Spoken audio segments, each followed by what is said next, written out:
Para pemirsa TV-mu yang berbahagia, di dalam kehidupan ini adalah bukan sesuatu yang tiada akhir. Bahkan yang disebut dengan kehidupan yang sebenarnya itu adalah kehidupan yang ada setelah kematian.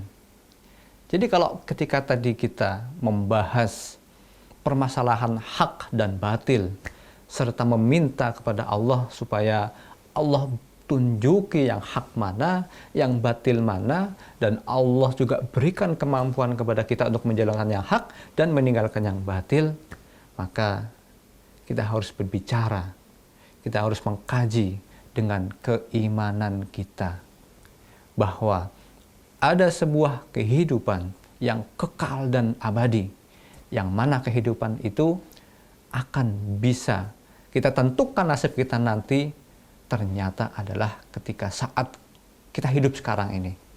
Jadi ad-dunya mazra'atul akhirah, kata pepatah. Dunia ini adalah sawah ladangnya akhirat. Nah, walal akhiratu khairul laki minal ula. Dan ternyata akhirat itu adalah jauh lebih baik daripada dunia. Nah, oleh karena itu kita harus perjuangkan betul kehidupan kita yang sekarang ini demi nasib kehidupan kita di akhirat nanti. Jangan sampai hadirin sekalian, kita tidak bisa membayangkan, naudzubillah, summa naudzubillah, kita tidak bisa membayangkan seandainya kita menghadap kepada Allah tanpa membawa satu amal baik pun. Bagaimana rasanya? Kita di dunia saja, jika menghadap orang yang kita hormati, kemudian kita menghadap dalam kondisi yang tidak siap, kita menghadap dalam pakaian yang tidak sopan misalnya, kita menghadap dalam situasi dan kondisi yang tidak prima misalnya, kita akan mengalami beban yang sangat berat. Ini bagaimana ketika kita menghadap Allah tanpa membawa sebuah kebaikan sedikit pun? Apa yang akan kita rasakan nanti, para pemirsa sekalian?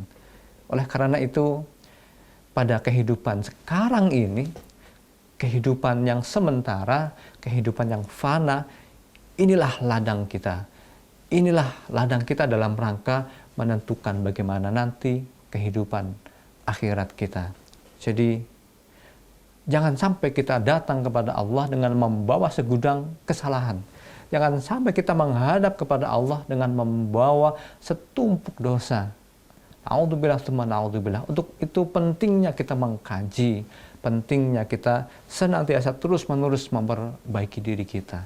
Senantiasa kita terus menjaga seluruh tubuh ini supaya bisa senantiasa tetap berada di jalan Allah Subhanahu wa taala. Kenapa hadirin sekalian? Karena diri kita minimal terdiri atas 3 bagian. Yang pertama adalah jasad, yang kedua adalah akal, yang ketiga adalah ruh. Masing-masing komponen itu perlu asupan, perlu nutrisi, perlu vitamin, supaya bisa tetap terjaga kelangsungan kehidupannya, supaya bisa tetap terjaga kualitas kehidupannya. Bagaimana jasad itu supaya bisa tetap terjaga? Jasad harus diberi makanan yang bergizi, makanan yang halalan thayyiban. Supaya apa? Supaya jasad ini menjadi jasad yang sehat. Tetapi jangan lupa para pemirsa sekalian, bahwa diri ini bukan hanya isinya jasad semata-mata. Diri ini juga ada yang namanya akal. Akal juga perlu makanan. Akal juga perlu nutrisi. Kalau akal makanannya salah, maka pemikirannya pun akan jadi salah.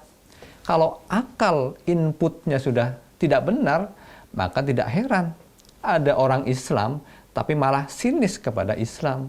Ada orang mengaku Islam tetapi lebih senang berkawan dengan orang di luar Islam daripada dengan orang Islam misalnya.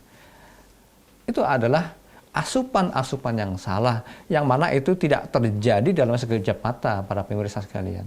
Itu terjadi melalui proses yang terus-menerus. Proses yang terus-menerus yang mungkin bisa jadi tidak disadari oleh orang tersebut. Ya sama ketika kita punya badan yang tidak sehat. Ketika kita merasa badan kita sakit, itu tidak ujuk-ujuk langsung sakit. Tapi ada proses sebenarnya yang mana itu sudah terjadi secara akut. Terjadi secara sistematis dalam waktu yang tidak sebentar.